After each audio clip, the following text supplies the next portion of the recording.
Bonjour Léa. Bonjour Anouche. Depuis presque un an, Léa, tu as rejoint la direction de l'innovation du groupe et notamment le pôle prototypage, qui est un pôle bien spécifique qui a pour mission de favoriser l'expérimentation technologique en développant ce qu'on appelle des POC, en anglais Proof of Concept. Et donc ces POC qui ont pour vocation de montrer la faisabilité d'un procédé ou d'une innovation. Donc, on va parler de ça plus en détail ensuite. Et avant de rentrer dans le vif du sujet, est-ce que tu pourrais nous parler de ton parcours avant d'intégrer TF1 ? Oui, bien sûr. Donc, moi, je dirais que j'ai eu un parcours un peu en entonnoir. Donc, j'ai commencé assez généraliste par une école de commerce. Et en fait, petit à petit, à travers les cours, les stages, les spécialisations, je me suis laissée un peu guider vers une carrière entre business et technologie. Donc, j'ai commencé par me spécialiser en e-commerce et en digital marketing. Puis, j'ai fait un master en data analytics et intelligence artificielle. Puis ensuite, j'ai commencé mon tout premier CDI chez Accenture, donc en tant que consultante en stratégie et management dans l'industrie des médias et des télécoms. Et du coup, après 3 ans et demi à faire du conseil pour différents clients, j'ai saisi l'opportunité de rejoindre TF1 en tant que chef de projet innovation, parce que c'est un acteur qui est assez présent dans le domaine et qui accélère, et ça représente plein de challenges assez intéressants. Et justement, oui, pour accompagner ces transformations, ces mutations de secteur, on s'emploie au sein du groupe TF1 à tester et faciliter l'intégration de ces nouvelles technologies au cœur des métiers du groupe. Et justement, c'est ce qui se passe, c'est ce qu'on s'emploie à faire au sein du pôle prototypage. Est-ce que tu pourrais nous expliquer davantage comment fonctionne ton pôle, ton équipe ? En fait, l'objectif au pôle proto, ça va être vraiment de favoriser du coup l'intégration de nouvelles technologies, notamment de l'intelligence artificielle au sein des différents métiers du groupe. Donc l'idée, c'est de répondre à différents objectifs. Ça peut être pour gagner en productivité, pour faire des économies, pour stimuler la créativité, pour générer du chiffre d'affaires additionnel ou encore pour améliorer l'expérience utilisateur ou collaborateur. Donc ce qu'on va faire, c'est qu'on va commencer par des expérimentations parce qu'on va avoir envie de prouver 2 choses. La première, c'est que du coup, c'est faisable ou non. Et la deuxième, c'est est-ce qu'on va pouvoir venir chercher des gains là-dessus ? Donc on va lancer des POC comme tu l'as dit juste avant et on va aller collaborer avec les différents métiers, on va tester des solutions qu'on trouve soit sur le marché ou soit qu'on développe en interne et ensuite si le POC est concluant, on va l'implémenter et on va former potentiellement les équipes à la solution, à l'outil. Ce sont effectivement des projets hyper intéressants et aussi très importants que vous menez au sein de ton pôle et c'est très intéressant d'avoir cet aspect un peu plus caché de ce qui se passe au sein de la direction de l'innovation, parce que c'est vrai que ce sont des projets sur lesquels on ne communique pas. Et comment ça se passe ? Est-ce qu'il y a une certaine chronologie ? Est-ce que tu pourrais nous parler un peu plus du processus de vie d'un POC ? En fait, généralement, c'est les métiers qui viennent nous voir parce qu'ils identifient des besoins sur lesquels ils ont besoin qu'on travaille avec eux. Donc on va étudier le cas d'usage avec eux, on va venir le cadrer à travers une fiche, si on peut dire, qui va nous permettre, nous, de prioriser en fonction des différents projets qu'on a, donc à travers les gains que ça va rapporter et les efforts qu'on va devoir fournir. Donc ensuite, on va chercher une solution pour pouvoir répondre à ce cas d'usage. Donc soit on va faire un benchmark pour voir les solutions qui existent sur le marché, pour voir s'il y en a une qui répond parfaitement à ce cas d'usage. Et si ce n'est pas le cas ou alors que la solution n'est pas rentable, on va discuter avec nos équipes techniques en interne pour voir s'il est possible de développer quelque chose in-house. Et ensuite, on va tester une ou plusieurs solutions avec les métiers. Et puis si ça se veut concluant, on va implémenter la solution et puis on va former les équipes comme je l'expliquais juste avant. Et pour qu'on se rende compte davantage de l'ampleur de ces démarches expérimentales, qu'est-ce que ça représente ? Quelle est l'ordre de grandeur de ce que vous avez réalisé sur 2023-2024 par exemple ? Alors en 2023, on a lancé une dizaine de POC avec nos différents métiers. Et à la fin 2024, on a multiplié ce chiffre par presque 8, donc avec plus de 75 projets au sein des différentes directions. Je trouve que c'est assez intéressant parce que ça démontre 2 choses. La première, c'est que du coup, il y a une adaptation assez croissante de ces nouvelles technologies, notamment de l'intelligence artificielle, au sein des métiers du groupe.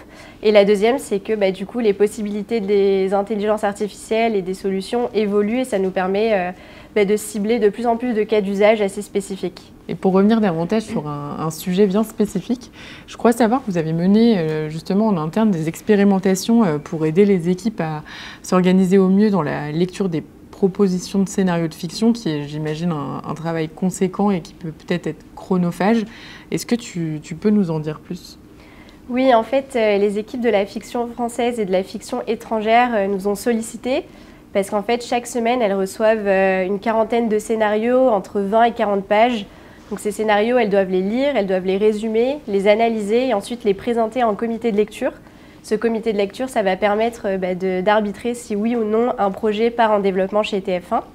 Et donc chaque projet, chaque scénario qui est reçu, ça représente 2 heures de travail donc pour faire toutes ces activités. Et en fait, il y a 95% des projets environ qui sont rejetés, qui ne partiront pas en développement. Donc voilà, c'est un travail qui est fait et qui finalement va être mis de côté et qui représente quand même un travail assez fastidieux et colossal. Donc on les a aidés à identifier une solution d'intelligence artificielle pour pouvoir résumer et analyser les scénarios qu'ils reçoivent. Et donc on s'est rendu compte que ça leur permettait de gagner environ 1h30 sur les 2 heures. Donc en fait là-dessus, ils vont vraiment pouvoir concentrer leur travail sur des activités à plus forte valeur ajoutée qui sont plus dans leur cœur de métier comme la qualité éditoriale ou la relation avec les producteurs. Et voilà, c'est vrai que c'est intéressant de voir qu'ils vont pouvoir gagner du temps là-dessus et se concentrer sur d'autres choses un peu plus importantes pour eux. Et après, je pense que c'est important aussi de rajouter que niveau juridique, on fait quand même bien attention quand on choisit ces outils. Donc par exemple, là, on s'est vraiment assuré que tous les contenus qu'on allait pousser à cet outil allaient vraiment rester dans le giron de TF1, qu'il n'y aurait pas de fuite de données. Et c'est d'ailleurs ce qu'on fait avec la plupart des projets, notamment quand il y a besoin d'une passe juridique, on s'assure qu'on reste vraiment dans les clous. Et pour finir, donc sur ce projet, on a formé les équipes du coup à l'utilisation de ces outils pour qu'ils puissent vraiment en exploiter tout le potentiel possible. Et est-ce que tu as ressenti une réceptivité au sein des équipes en interne ou est-ce que vous faites des formations justement de sensibilisation à l'IA de manière plus globale pour que les collaborateurs comprennent l'importance et l'utilité de ces outils justement ? Oui, en fait, début 2024, on a lancé notre chat GPT interne donc, qui s'appelle Maya. Et on remarque, du coup, début 2025, il y a des personnes qui ne sont toujours pas au courant que cet outil existe ou qui ne l'utilisent toujours pas. Donc on trouve ça assez dommage parce que ça pourrait vraiment permettre de les aider dans leur quotidien. Et donc là, nous, on a eu l'idée de faire des formations de sensibilisation et de pratique pour ces personnes pour vraiment leur faire comprendre quels sont les cas d'usage pertinents pour leur métier et pour leur apprendre à comment utiliser au mieux ces outils pour en exploiter tout le potentiel. Et globalement, est-ce que les collaborateurs et les collaboratrices sont à l'aise avec l'utilisation de l'IA ? Alors, généralement, pendant les formations, on se rend compte que les participants ils viennent avec des a priori assez marqués. Il y en a qui ont peur que les outils les remplacent, d'autres qui craignent de devenir feignants. Certains aussi qui ont peur que leur boss se rende compte qu'ils utilisent ces outils et que du coup, ça leur permet de gagner du temps. Et nous, ce qu'on va faire, c'est qu'on va vraiment essayer de venir changer ce discours et de leur faire comprendre que les IA, ce n'est pas des remplaçants, mais c'est plus des assistants. Je pense que les IA toutes seules, elles n'ont pas grand intérêt, mais quand on leur donne du contexte, du détail, de l'expertise, c'est là où on va vraiment pouvoir travailler avec elles, itérer pour avoir une réponse bien pertinente à ce qu'on recherche. Et voilà, c'est vraiment un travail de pair à faire avec ces intelligences artificielles. Donc c'est vrai qu'à la fin de ces formations, on voit que les personnes sont un peu plus aptes à utiliser ces outils. Donc voilà, l'idée c'est de continuer à former, de sensibiliser pour faire augmenter ce nombre d'utilisateurs. Et en parlant de sensibilisation des collaborateurs, je sais, Léa, que dans tes fonctions, tu accordes une place importante à la sensibilisation à l'emploi des personnes en situation de handicap, qu'ils soient visibles ou invisibles. Et récemment, tu as eu l'opportunité de participer à une initiative menée en collaboration avec Bouygues, qui est le comité de sélection des startups Handilab, premier accélérateur d'innovation au service du handicap. C'est donc une mission pleine de sens et parfaitement en accord avec ton métier et tes engagements. Est-ce que tu pourrais nous en parler davantage ? Oui, tout à fait. Du coup, le HandiLab a lancé un appel à candidature en partenariat avec le groupe Bouygues pour permettre à des startups qui sont à cheval entre les métiers du groupe Bouygues et le handicap d'être accompagnées pendant 1 an du coup, par cet accélérateur. Et c'est vrai que j'ai eu la chance de participer justement à ce comité de sélection de ces startups et on a sélectionné donc une quinzaine de startups qui développent des cas d'usage autour de 4 piliers. Donc on a tout ce qui va être prévention des accidents, l'inclusion des salariés, l'intégration dans la ville et dans la société et l'accessibilité numérique. Donc c'est assez enrichissant et intéressant de voir ce qu'ils peuvent proposer. C'est vrai que moi j'ai hâte de voir comment est-ce qu'ils vont développer leur projet et comment est-ce qu'ils vont pouvoir aider au quotidien de nombreuses personnes.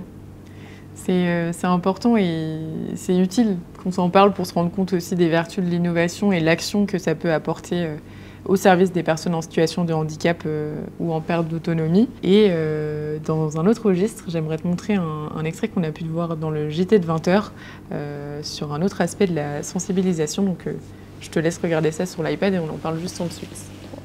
Concrètement, à quel point l'intelligence artificielle peut-elle nous tromper ? Alors, pour bien comprendre, on va faire une petite démonstration et vous allez voir qu'avec cette technologie, pratiquement tout est possible. Pour commencer, Gilles, je vais vous emprunter votre visage. Le voici. Je pourrais même imiter vos cheveux, le reste de votre corps, mais on va s'arrêter au visage. Enfin, presque, je vais aussi vous emprunter votre voix. Et voilà, vous la reconnaissez, la voici, c'est bien moi qui parle, mais avec votre voix.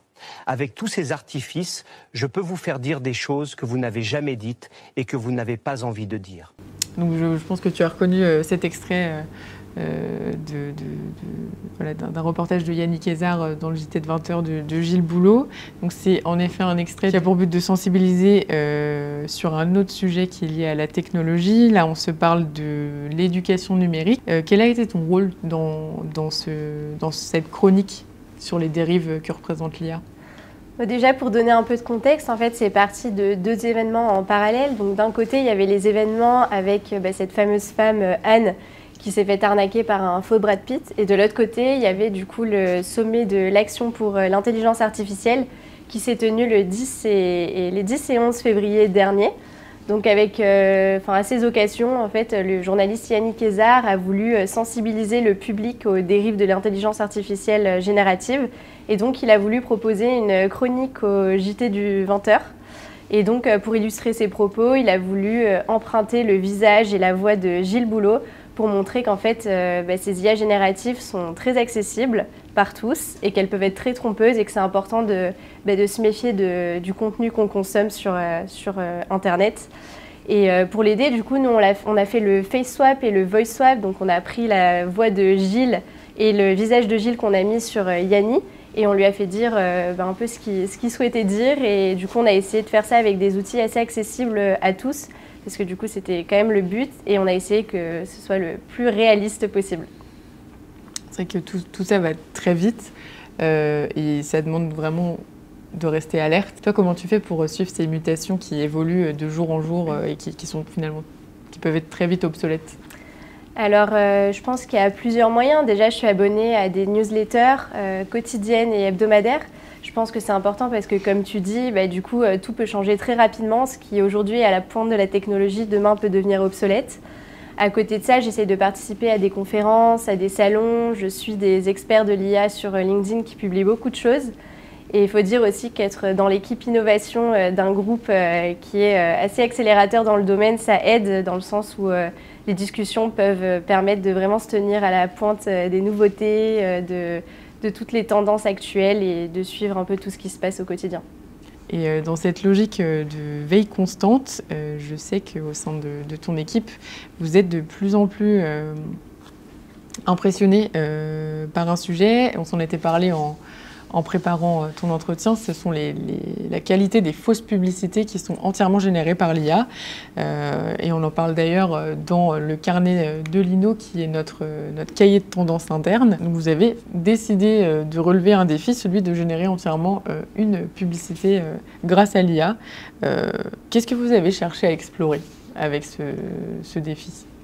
Déjà, tout d'abord, oui, en effet, on voit de plus en plus sur LinkedIn des amateurs qui se lancent dans la création de fausses publicités par IA et en fait qui revendiquent des temps de création assez impressionnants. Donc, on a vu des 24 heures, par exemple, pour faire quelque chose d'assez qualitatif. Et donc, nous, on a voulu relever le défi et ça nous a permis d'explorer 3 questions. Donc, la première, c'est est-ce que sans compétences techniques, grâce à l'IA, on peut faire une vidéo qualitative ? La deuxième, c'est est-ce que c'est vraiment faisable en 24 heures ? Et la troisième, c'est est-ce que ces vidéos générées par l'intelligence artificielle peuvent être comparables en termes de qualité à ce qu'on peut trouver en termes de production traditionnelle ? Donc on a procédé par étapes. D'abord, on a fait le brief créatif. On a essayé d'imaginer quels produits, quelles thématiques on voulait mettre avant dans cette publicité. Ensuite, on a fait un storyboard, donc on s'est dit combien de plans est-ce qu'on a envie de mettre dans cette vidéo, comment est-ce qu'on va faire les transitions, quelle musique et comment l'associer au plan. Et donc, du coup, par la suite, on a utilisé 2 outils d'intelligence artificielle, un pour créer des images et un deuxième pour les animer. Donc c'est vrai qu'au début, on ne savait pas trop comment se servir de ces outils. On a appris un peu sur le tard et en fait, petit à petit, on a appris des leçons et on a su ce qu'il fallait faire ou ce qu'il fallait moins faire sur ces outils. Et ensuite, on a assemblé tous nos plans et ça nous a permis d'avoir une vidéo, une publicité du coup par IA. Alors, verdict, combien de temps cela a pris? Est-ce que vous avez fait ça en 24 heures? Alors du coup, non, ça n'a pas pris 24 heures, mais ça a plutôt pris 4 jours. Donc on est assez fiers du résultat et c'est vrai que bon, c'est pas l'objectif qu'on avait espéré atteindre, mais je pense qu'on a rencontré quelques difficultés. D'un côté, notre brief était assez complexe. Je pense que si on l'avait simplifié, on aurait peut-être atteint ce délai de 24 heures. Et la deuxième chose, c'est qu'on a eu un peu de mal à générer des images, des vidéos assez satisfaisantes parce que les IA peuvent être très créatives. Et c'est vrai que des fois, elles peuvent créer des choses assez irréalistes. Donc en fait, il faut souvent itérer avec elles pour arriver au résultat qu'on souhaite. Après, la créativité peut avoir du bon parce que ça nous a permis du coup de générer des images qu'on aurait eu beaucoup de difficultés à générer sans intelligence artificielle ou alors qui auraient été très coûteuses. Donc c'est un peu les avantages de ces outils.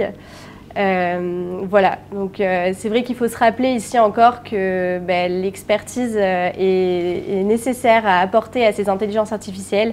C'est pas du remplacement, mais c'est de l'assistance et en fait en apportant le plus d'éléments, le plus d'expertise à ces outils, c'est là où on va pouvoir faire des choses assez qualitatives. Donc voilà, c'est important de le rappeler. Puis pour la dernière question qu'on s'était posée, est-ce que ça peut être au même niveau de certaines productions qui sont traditionnelles? Alors en effet, ce n'est pas le cas, mais les IA évoluent tellement rapidement qu'on ne sait pas pour combien de temps encore ce sera le cas. Alors on a parlé de beaucoup de choses. Merci beaucoup de nous partager ta vision sur ces projets passionnants. Donc, pour finir, je voudrais te demander peut-être une vision plus prospective. Comment tu vois l'évolution de ton pôle dans quelques années? Je pense qu'il y aura pas mal de cas d'usage assez poussés avec l'intelligence artificielle. On peut penser à plein de choses, comme par exemple l'hyper-personnalisation sur notre plateforme TF1+. Donc on pourrait faire des choses, des recommandations assez poussées en croisant plusieurs données, donc l'historique, les intérêts des utilisateurs, mais aussi on pourrait aller plus loin avec par exemple l'analyse des émotions de la personne quand elle regarde un film ou une série, avec ce qu'elle peut dire sur les réseaux sociaux sur telle ou série ou tel film qu'elle a regardé. Voilà, je pense qu'on pourrait imaginer plein de choses là-dessus. Après, on pourrait imaginer des nouveaux concepts grâce à l'intelligence artificielle, d'émissions, de films. On peut penser par exemple à tout ce qui va être challenge avec des présentateurs qui feraient une œuvre créée entièrement par l'intelligence artificielle par exemple, ou alors un peu plus d'interaction, de directives données par les téléspectateurs grâce à l'IA, qu'on l'avait vu notamment dans un des épisodes de Black Mirror, mais c'est des choses qui peuvent aller encore plus loin. On peut penser à des jeux télévisés par exemple, où les téléspectateurs pourraient voter pour influencer le déroulé du jeu ou les défis que les participants pourraient se donner ou encore des scénarios avec des intrigues qui pourraient varier en fonction des intérêts des uns et des autres. Après, on peut imaginer tout ce qui est aussi immersion. Par exemple, pourquoi pas avoir un casque de réalité virtuelle qui nous permettrait d'aller sur le plateau de la Star Academy, d'interagir sur scène avec les candidats, de faire un peu comme si on y était. Et finalement, il y a tout ce qui va être multi-écran, je pense, qui peut prendre pas mal d'envergure. Donc, on peut penser à une émission de cuisine, par exemple, qu'on regarderait à la télé et où, en parallèle, sur notre smartphone, sur notre tablette, on pourrait avoir la recette, le tuto de la recette, voter pour la prochaine recette ou alors demander au présentateur ou au cuisinier d'ajouter certains ingrédients. Voilà, je pense qu'il y a plein de choses auxquelles on pourrait penser qui n'existent pas encore aujourd'hui. Une chose est sûre, là, je pense qu'il existe vraiment un éventail de défis et d'opportunités sans fin. Et il y a quelque chose qui tourne quand même beaucoup autour du temps réel, de l'immersion qui est singulier dans tes propositions. Alors pour conclure cette interview, Léa, je te propose, si cela te va, qu'on termine sur une séquence un peu plus personnelle. C'est la séquence en apartech. Alors quelle est la personnalité qui te vient à l'esprit, qui t'inspire ou que tu aimerais rencontrer? Alors je pense que là, comme ça, je dirais Marine L'Orphelin, parce que je la trouve assez ambitieuse et que malgré son élection à Miss France, elle a continué ses études, elle est devenue docteure et en fait elle se sert de sa notoriété, de sa visibilité pour véhiculer des messages sur la santé, sur le bien-être. Donc elle est assez positive et assez motivée, j'aime bien. Quel serait le projet ou une mutation dans le secteur qui t'inspire en ce moment? Alors c'est vrai que moi je suis assez inspirée par tout ce qui va être domaine de la santé. Donc j'ai vu Life Bloom, donc c'est un Français qui a créé un fauteuil qui permet à des personnes à mobilité réduite en fait, de pouvoir remarcher à nouveau. Donc en fait de la position assise, en donnant une impulsion, les personnes elles vont pouvoir, le fauteuil va se mettre en exosquelette et du coup ça va aider les personnes à se lever et à se déplacer. Et il y a une personne qui avait été atteinte d'une maladie neurologique qui a testé ce fauteuil après des séances de kiné qui n'avaient pas fonctionné. Et après une semaine, il a réussi à remarcher, à faire sa rééducation. Donc c'est vrai que je trouve ça incroyable que grâce à la technologie, à l'innovation, il y a des personnes qui puissent retrouver une vie quasi normale ou même normale. Merci de mettre un coup de projecteur sur cette initiative. C'est vrai que c'est assez fort de voir comment l'innovation peut finalement permettre de revivre. Et dans cette lancée, quelle serait pour toi l'innovation technologique la plus avancée qu'on pourrait imaginer? Je pense que ce serait par exemple de pouvoir télécharger une langue, dans le sens où si demain je vais au Japon, je ne sais pas du tout parler japonais, du coup grâce à une interface humain-machine, on pourrait télécharger la langue qu'on veut et la parler directement pour pouvoir se débrouiller à l'étranger. Ça permettrait de rendre certaines cultures bien plus accessibles, en effet. Ouais, ce serait chouette. Et Léa, est-ce que tu as un objet? Quel serait l'objet qui te définit? Peut-être que tu as toujours avec toi ou toujours sur toi au bureau. Alors du coup, c'est mon petit verre Ensemble. Donc Ensemble, c'est un collectif qui a été lancé en interne début 2024. Donc collectif dont je fais partie et qui a pour but de sensibiliser au handicap invisible ou visible. Donc voilà, je l'ai toujours avec moi et il est très sympa. Et merci beaucoup de nous avoir partagé tes projets, ta vision inspirante et qui met beaucoup de projecteurs sur l'innovation au service on a beaucoup parlé de santé et de handicap. Je te propose de finir en musique. Quel serait le générique d'une série ou d'une émission sur laquelle tu aimerais qu'on se quitte? Le générique de la Starac. Moi, j'adore tout ce qui est spectacle, scène. Je fais beaucoup de danse depuis que je suis petite et chaque année, j'ai un spectacle sur une thématique. C'est vrai que c'est un show assez impressionnant. Voilà, moi, j'aimerais beaucoup faire de la comédie musicale et ça s'apparente un peu, donc j'adore ça. Bien, le message est passé pour le prochain casting. On se quitte sur le générique de la Star Academy. Merci Léa. Merci Anouche.